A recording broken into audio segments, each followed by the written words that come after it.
Devil D boss ಫ್ಯಾನ್ಸ್ಗೆ ಬೆಂಕಿ ಹಬ್ಬ. Welcome back to People TV. Hey guys, Sandalwood ಹಿಸ್ಟ್ರಿಯಲ್ಲಿ ಇವತ್ತು ಒಂದು ಬಿಗ್ ಡೇ. ಯಾಕಂದ್ರೆ box office Sultan D boss Darshan ಅವರ ದಿ ಡೆವಿಲ್ ಸಿನಿಮಾ ರಿಲೀಸ್ ಆಗಿದೆ. ದರ್ಶನ್ ಅವರು ಪ್ರಚಾರಕ್ಕೆ ಬರಲಿಲ್ಲ, ಯಾಕೆಂದ್ರೆ ಅವರು ಜೈಲಲ್ಲಿದ್ದಾರೆ. ಆದ್ರೆ ಇಲ್ಲಿ ಯಾರು ಟೆನ್ಷನ್ ತಗೊಂಡಿಲ್ಲ. ಯಾಕೆ ಗೊತ್ತಾ? ಡಿ ಬಾಸ್ ಅಭಿಮಾನಿಗಳೇ ಈಗ ಇಡೀ ಕರ್ನಾಟಕಕ್ಕೆ ಪ್ರಮೋಟರ್ಸ್ ಆಗಿದ್ದಾರೆ. ಅವರ ಪ್ರೀತಿನೇ ಈ ಸಿನಿಮಾಗೆ ತಡೆಯಲಾಗದ ಪ್ರಚಾರ ಕೊಡ್ತಾ ಇದೆ. ಇದು ಕೇವಲ ಸಿನಿಮಾ ರಿಲೀಸ್ ಮಾತ್ರ ಅಲ್ಲ, ತಮ್ಮ ಬಾಸ್ ಮೇಲಿನ ಪ್ರೀತಿ ನಿಷ್ಠೆ ತೋರಿಸುವಂತ ಒಂದು ದೊಡ್ಡ ಹಬ್ಬ. ಬಾಕ್ಸ್ ಆಫೀಸ್ ನಲ್ಲಿ ಡಬಲ್ ಎನರ್ಜಿ. ಡೆವಿಲ್ ಹೆಲ್ಪ್ ಎಷ್ಟಿತ್ತು ಅಂತಂದ್ರೆ ಸಿನಿಮಾ ಬಿಡುಗಡೆ ಒಂದು ದಿನ ಮುಂಚೆನೆ ಆಗೋಯ್ತು. ಬೆಳ್ಳಂಬೆಳಗ್ಗೆ 6:05 ಫಸ್ಟ್ ಶೋ ಶುರು. ಇಂಡಸ್ಟ್ರಿ ಟ್ರ್ಯಾಕರ್ಗಳು ಏನ್ ಹೇಳ್ತಿದ್ದಾರೆ ಗೊತ್ತಾ? ಇದು ಕನ್ನಡ ಸಿನಿಮಾಗಳಿಗೆ ಸಿಕ್ಕಿರೋ ಅತಿ ದೊಡ್ಡ ಮಾರ್ನಿಂಗ್ ಶೋ ಓಪನಿಂಗ್ ಆಗೋ ಎಲ್ಲಾ ಚಾನ್ಸ್ ಇದೆ ಅಂತ. ಬೆಂಗಳೂರಿನ ಮಾಲ್ ಆಫ್ ಏಷ್ಯಾದಲ್ಲಿ ಒಂದೇ ದಿನ 33 ಶೋಗಳು. ಟಿಕೆಟ್ ದರ ಹೇಗಿತ್ತು ಗೊತ್ತಾ? ಕೆಲವು ಮಲ್ಟಿಪ್ಲೆಕ್ಸ್ ಗಳಲ್ಲಿ ಬರೋಬ್ಬರಿ 1200 ರೂಪಾಯಿ. ಆದ್ರೂ ಟಿಕೆಟ್ಗಳು ಹಾಟ್ ಕೇಕ್ ತರ ಸೇಲ್ ಆಗ್ತಾ ಇದಾವೆ. ಯಾಕಂದ್ರೆ ಫ್ಯಾನ್ಸ್ಗೆ ಗೊತ್ತು, ಈಗ ಸಿನಿಮಾ ಗೆಲ್ಲೋದೇ ಅವರ ನಾಯಕನಿಗೆ ಅವರು ಕೊಡ್ತಿರೋ ಬಿಗಿಯಾದ ಸಪೋರ್ಟ್ ಅಂತ.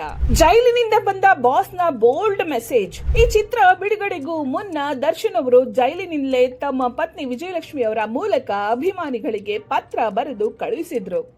ಅವರು ಹೇಳಿದ್ದಿಷ್ಟೇ: ನನ್ನ ಪ್ರೀತಿಯ ಸೆಲೆಬ್ರಿಟೀಸ್, ನೀವು ಯಾವುದೇ ನೆಗೆಟಿವ್ ವಿಚಾರಗಳಿಗೆ ತಲೆ ಕೆಡಿಸ್ಕೋಬೇಡಿ. ನಿಮ್ಮ ಶಕ್ತಿ, ನಿಮ್ಮ ಎನರ್ಜಿಯನ್ನ ದಿ ಡೆವಿಲ್ ಸಿನಿಮಾಕ್ಕೆ ಕೊಡಿ.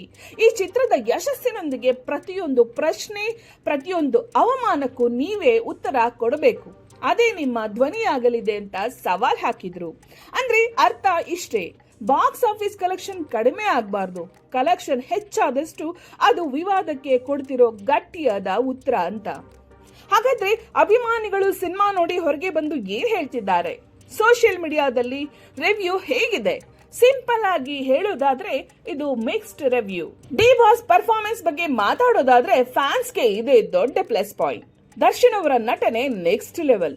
ಡಬಲ್ ರೋಲ್ ಸೆಟಪ್ ನಲ್ಲಿ ಮಾಸ್ ಡೈಲಾಗ್ಗಳು ಅಬ್ಬರಿಸಿವೆ. ಇಂಟರ್ವಲ್ ಬ್ಲಾಕ್ ಬಗ್ಗೆ ಮಾತಾಡೋದಾದ್ರೆ ಇಡೀ ಚಿತ್ರದ ಕಿಂಗ್ ಮೇಕರ್ ಅಂದ್ರೆ ಇಂಟರ್ವಲ್. ಇದನ್ನ ಬೆಂಕಿ ಅಂತ ಕರೆಯೋದು.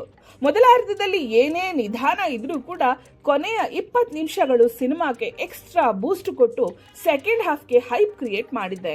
ಇದು ಪಕ್ಕಾ ಪೈಸಾ ವಸೂಲ್ ಎಂಟರ್ಟೈನರ್ ಅಂತ ಫ್ಯಾನ್ಸ್ಗಳು ಫುಲ್ ಖುಷ್ ಆಗಿದ್ದಾರೆ. ಇನ್ನ ತಲೆ ಕೆಡಿಸಿರೋ ಪಾಯಿಂಟ್ಸ್ ಅಂತಂದ್ರೆ ಕತೆ ನಿಧಾನ ಅಂತ ಹೇಳ್ಬೋದು. ಮೊದಲ ಅರ್ಧ ಸ್ವಲ್ಪ ರೂಟೀನ್ ರಾಜಕೀಯ ಡ್ರಾಮಾ ಇದೆ. ಕತೆ ಶುರುವಾಗೋಕೆ ಟೈಮ್ ತಗೊಂಡ್ಬಿಡುತ್ತೆ. ಎಡಿಟಿಂಗ್ ಸ್ವಲ್ಪ ತರಾತುರಿಯಲ್ಲಿ ಆಗಿದೆ ಅಂತ ಕೆಲವರು ಹೇಳ್ತಾ ಇದ್ದಾರೆ. ಸೀನ್ಗಳ ನಡುವೆ ಸರಿಯಾದ ಕನೆಕ್ಷನ್ ಸಿಕ್ಕಿಲ್ಲ ಅಂತ ಕೂಡ ರಿವ್ಯೂ ಇದೆ.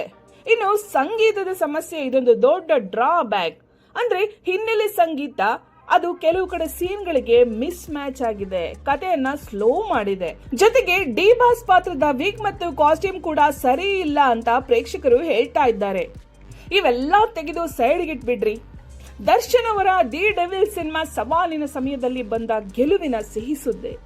ಆರಂಭಿಕ ಗಳಿಕೆ ಮತ್ತು ಪ್ರೇಕ್ಷಕರ ಹೈಪ್ ನೋಡ್ತಾ ಇದ್ರೆ ಇದು ಡಿ ಬಾಸ್ ಅಭಿಮಾನಿಗಳ ಶಕ್ತಿ ಅನ್ನೋದು ಕನ್ಫರ್ಮ್ ಆಗಿದೆ. ಆದ್ರೆ ಕೇವಲ ಫ್ಯಾನ್ಸ್ ಮಲ್ಟಿಪಲ್ ಟೈಮ್ಸ್ ನೋಡಿದ್ರೆ ಸಾಕಾ? ಇಲ್ಲ. ಸಿನಿಮಾ ಲಾಂಗ್ ರನ್ ನಲ್ಲಿ ಹಿಟ್ ಆಗ್ಬೇಕು ಅಂತಂದ್ರೆ ಸೆಕೆಂಡ್ ಹಾಫ್ ಸೂಪರ್ ಆಗಿರ್ಬೇಕು ಮತ್ತು ಸಾಮಾನ್ಯ ಪ್ರೇಕ್ಷಕರಿಗೂ ಇದು ಇಷ್ಟ ಆಗ್ಬೇಕು. ಆ ವಿಷಯದಲ್ಲಿ ಸೆಕೆಂಡ್ ಹಾಫ್ ನ ಗೆಲುವು ಅಥವಾ ಸೋಲು ಇನ್ನೂ ಫೈನಲ್ ಆಗಿಲ್ಲ.